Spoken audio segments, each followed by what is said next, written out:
toucher, il y a le jusqu'au goût même allez, non, c'est...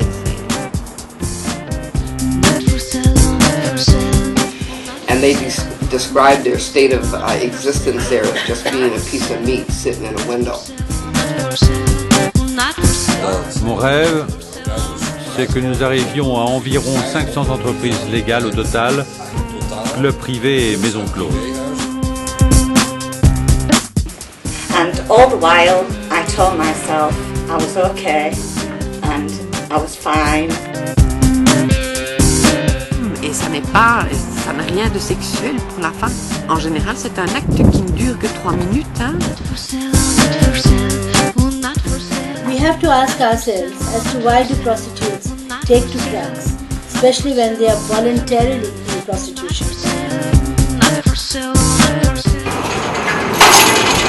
De klant en de prostituee kunnen alles doen wat zij afgesproken hebben. De auto die wordt hier tussen die 2 schotten geparkeerd.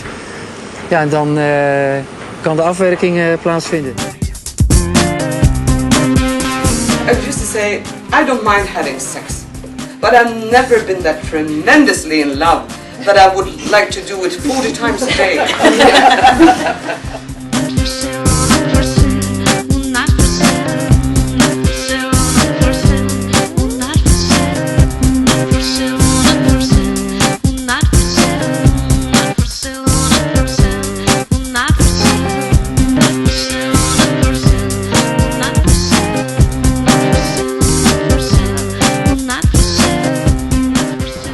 Moi, je sais que ce dégoût, je l'ai eu depuis le premier jour, depuis le premier client.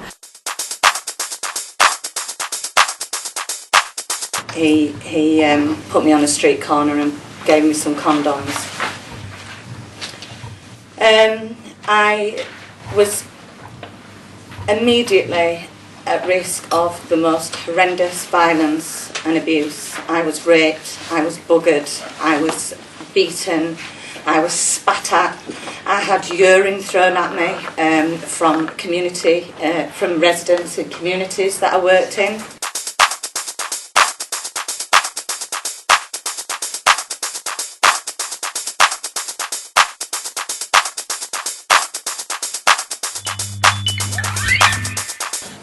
I did not choose. If I could turn it all around, and if I could find someone who could help me get my identity back that was stripped away from me, I didn't say, you know what, I want to try the sex industry because I want to see what it feels like. That was not even in my mind.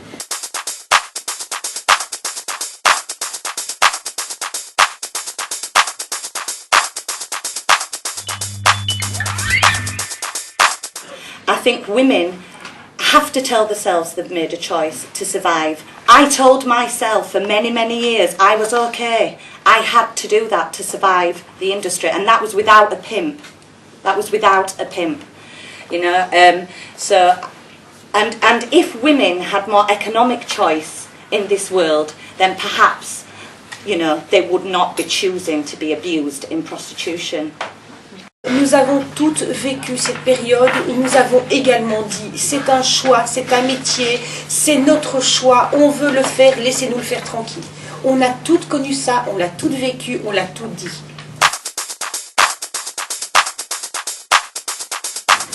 And I didn't choose. If I chose, it was because I chose to live.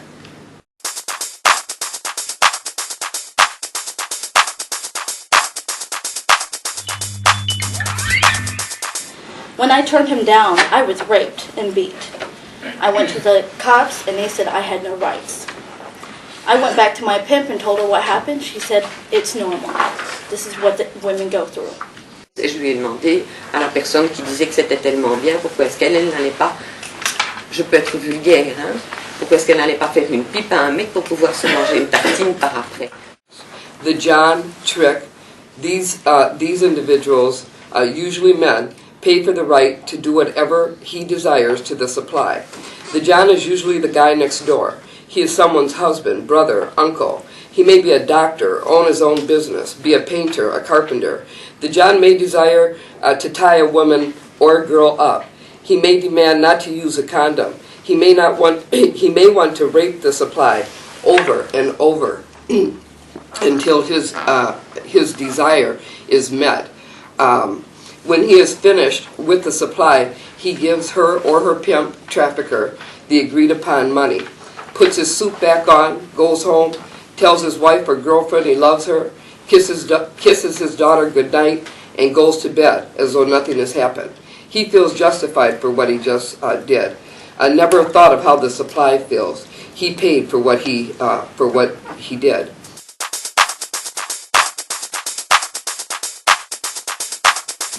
And my self-image was molded through the fantasies of my clients, the men who bought me for sex acts. Often I and other women were lined up for inspection, to be chosen after examination by predatory customers. There was a time where John demanded me to be a Japanese prostitute, even though I was from Korea. I was taught to speak broken English because the Johns enjoyed the racist image of exoticness and my vulnerability.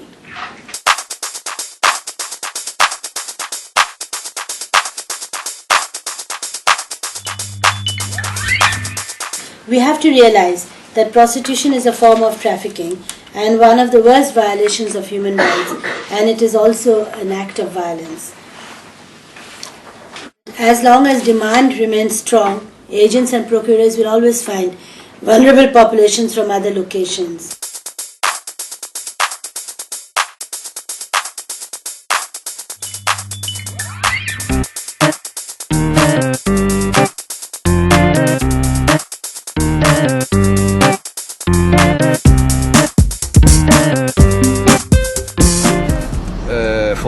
Je vais augmenter le chiffre d'affaires de 40% et je pense pouvoir y arriver en changeant les horaires d'ouverture, en aménageant les chambres autrement, en ouvrant un club pour les couples, le week-end, tout ça.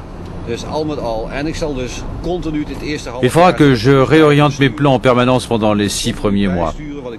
C'est-à-dire réorienter là où c'est possible d'améliorer les gains. En Cataluña, por ejemplo, se agruparon a todos los empresarios de los locales de alterne y hicieron presión para que se legalizara para que se regularizara su actividad dentro de los locales de alterne.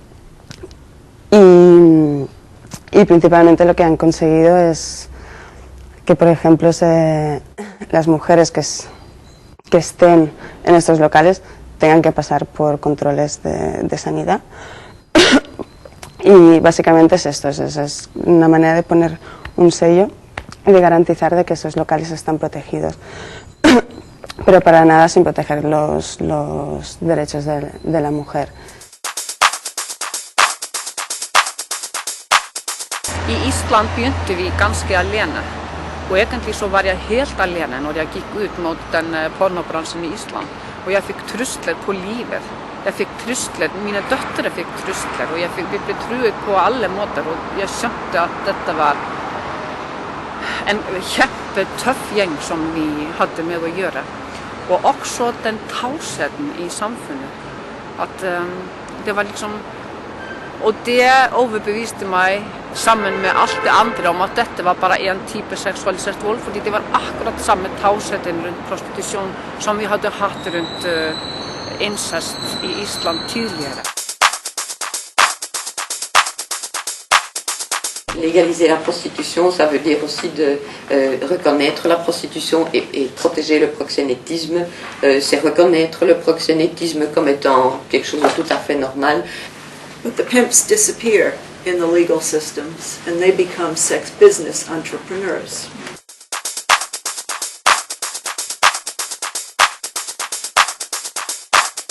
Whether you're doing that in a licensed brothel or whether you're doing that on a street corner, the consequences of being bought and dehumanized and made to feel like an object are the same.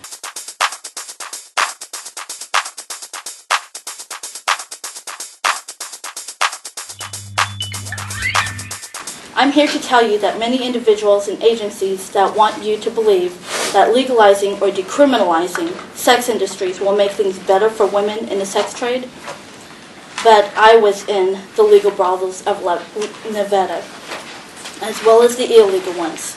I have witnessed and lost women in my life, and that was close to my heart.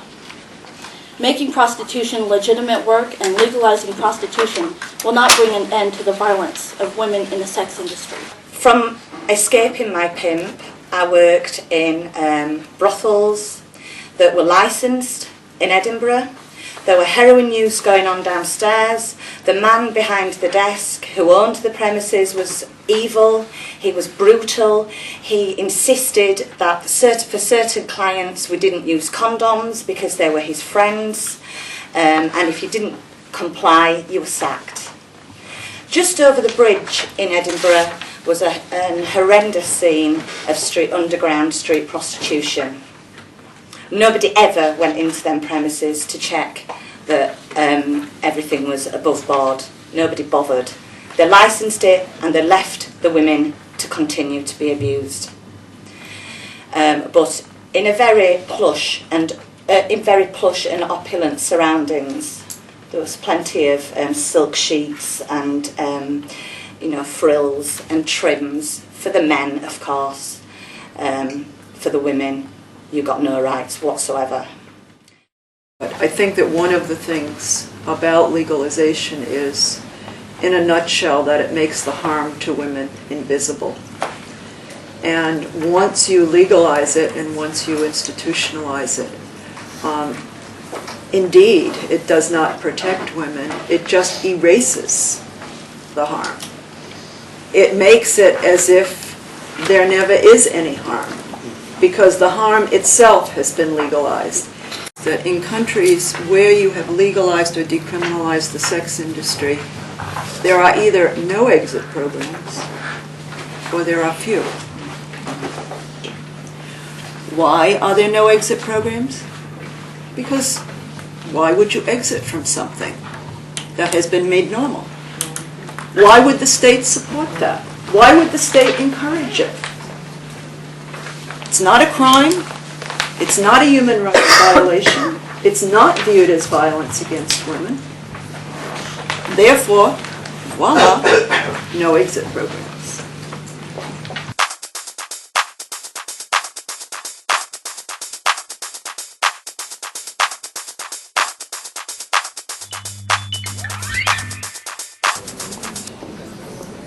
Une annonce propose un emploi de collaboratrice pour sex club ou bordel, même sans expérience. Vous décidez de votre plein gré d'exercer la profession de prostituée dans un endroit privé, ouvert au public, dans lequel on pratique professionnellement des actes sexuels.